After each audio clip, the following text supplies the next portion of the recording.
Hello my friend, welcome back to Pro Mix Method. Today we're looking at the static mix or the two-step mix, whatever you want to call it.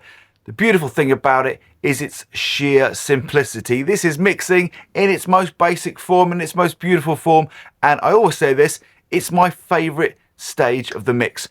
No plugins whatsoever, just two elements. We've got our faders and we've got our pan knobs. And the great thing about doing a static mix is one, it gets you really super familiar with the mix itself, and it also really forces you to listen, squeeze every drop you possibly can out of those two elements, your faders and your pan knobs. So I'm going to guide you through the static mix process, so let's dive inside the DAW.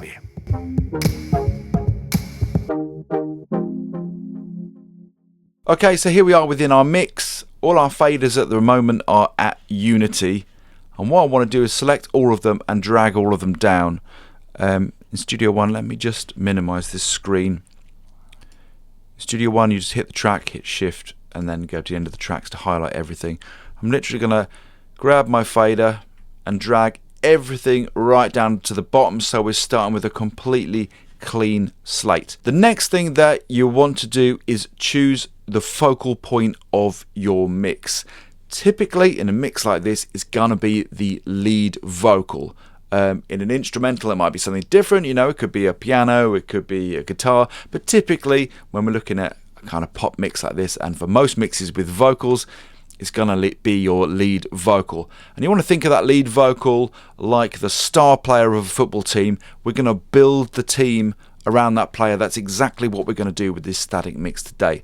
So what I'm going to do is grab the fader of this vocal and I'm going to bring it all the way up to unity. So now that vocal's up to 0, I'm going to start building in some other elements. Next, I will typically go for the drums, bringing in the kick and the snare, just getting those really important elements in place.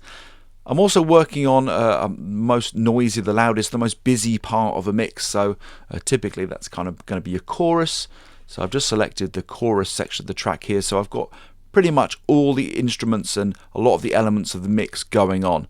That's going to make my life a bit easier. So I'm going to now bring in my kick and my snare relative to my vocal. If I get a chance, I'm gonna give them the slip. I'm gonna dig myself a hole and sit and shiver in it. Just give me half a chance and I'll try. And if I get a chance, I'm gonna give them the slip. Bring in the other drum elements. Dig myself a hole and sit and shiver in it. Just give me half a chance and I'll try. Although I'll never be like Elvis, I will never wear the compass. If I get a chance, I'm gonna give them the slip. Next, I'm gonna bring in my bass and my guitars. If I get a chance, I'm gonna give them the slip. I'm gonna dig myself a hole and sit and shiver in it. Just give me half a chance and I'll try. Although and if I get a chance, I'm gonna give them the slip. A hole and sit and shiver in it. Just give me half a chance and I'll try. I'm gonna dig myself a hole and sit and shiver in it. Just give me half a chance and I'll try. A hole and sit and shiver in it. Just give me half a chance and I'll try. Ooh, only you can choose another way, and today won't have to be the same, so don't be blue. Okay, so that's my static mix done.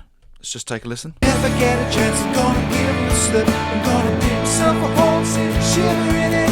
Just give me half a chance and I'll try. You know, always amazes me just how far you can take a mix simply with these two elements of the volume and panning. Now, if you've spent your time doing all the boring editing before you get to this stage, you definitely get to reap the rewards now. Something else I want to show you as well is over here on the mix bus. You can just about see. If I get a chance, I'm gonna give them the slip. I'm gonna dig myself a hole and sit and shiver. We're peaking in the loud section of this song around -9, -10 dBFS, so we're hitting just in that sweet point 2 on that mix bus. So let's run through some of the panning choices which I've done on this static mix. Vocals, kick, snare, all going straight down the middle along with the bass. Let's take a look at the guitars.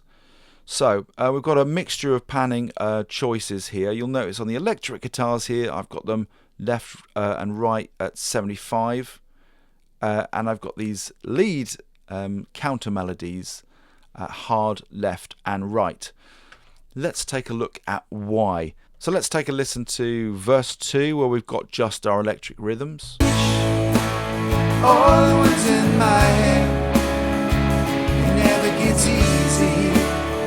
So I tend to prefer to have electric rhythms in a little bit tighter rather than completely hard panned, where I feel sometimes they lose a little bit of energy and can sound a little bit unnatural. But really the main reason is because when I come into the chorus, there's going to be these counter melody lines coming in here, and I want them to explode in, and I want the mix to widen out for the listener. I want somewhere else to go. If I put these electrics really wide, there's nowhere else to go in the stereo field. Maybe I can meet you there. I'm turning my dreams and lies. And if I get a chance, I'm gonna give them the slip. I'm gonna dig myself a hole, sit and shiver in it. Just give me. As I enter into that chorus and those lead lines come in, just to show you exactly what they are, they're these.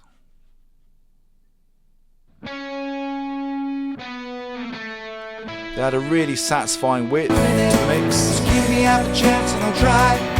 Although I never. And it's a similar story with the acoustic guitars. The song starts its journey here at the start of the first verse with a stereo recorded acoustic guitar, Tired of running away. which I've got the neck and the body, the two different mics at 50-50 in the panning.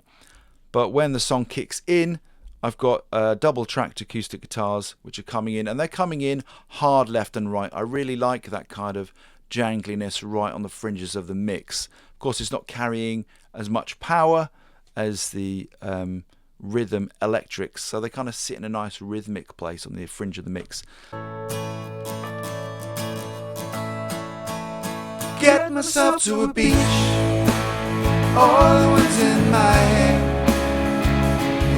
Easy. And it's a similar story really when it comes down to the vocals. So lead vocals straight down the middle. Now I've got the backing vocals that appear in the verses and the chorus quite tightly panned, left 20, right 20. And I kind of like backing vocals to cradle around the main vocal. I don't want too much width from them. I kind of wanted them to add some power and support that vocal. But when it comes to the outro, everything's a bit more choral and wider. Once again, I want the mix to open up, so I've got them set at left 50 and right 50. And each double track is opposite. So when we start with the outro, 1, we're left 50, then 2 is right 50. Each of these are double tracked lines. Let's take a listen to what that sounds like. Give me half a chance and I'll try. Although I never be like Elvis, I won't ever wear the company tie. You get that really satisfying lift. Not only from lots of backing vocal harmonies, but that lovely feel of added width just gives that song a really nice push.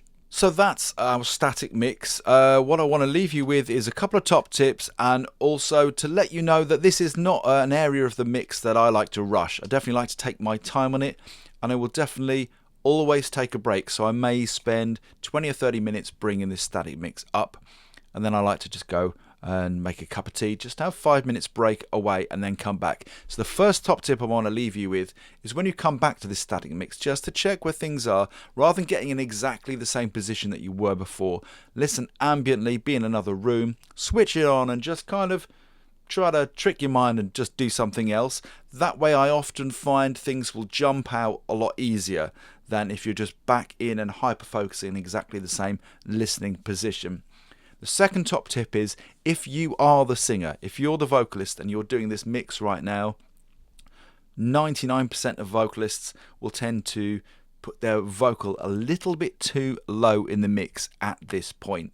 So what I want you to do is get it to where you think it is if you're the singer and you're listening to your voice in this track. Then take your lead vocal up like 1 or 2 dBs, just that little bit further than you would typically. I guarantee you, as you work through the mix, you'll find that vocal is sitting in the right place. It's just something which I've noticed over the years that vocalists, including me, tend to do. It's a neat little tip, that one. Okay, have fun with your static mixing, and I'll see you in the next tutorial.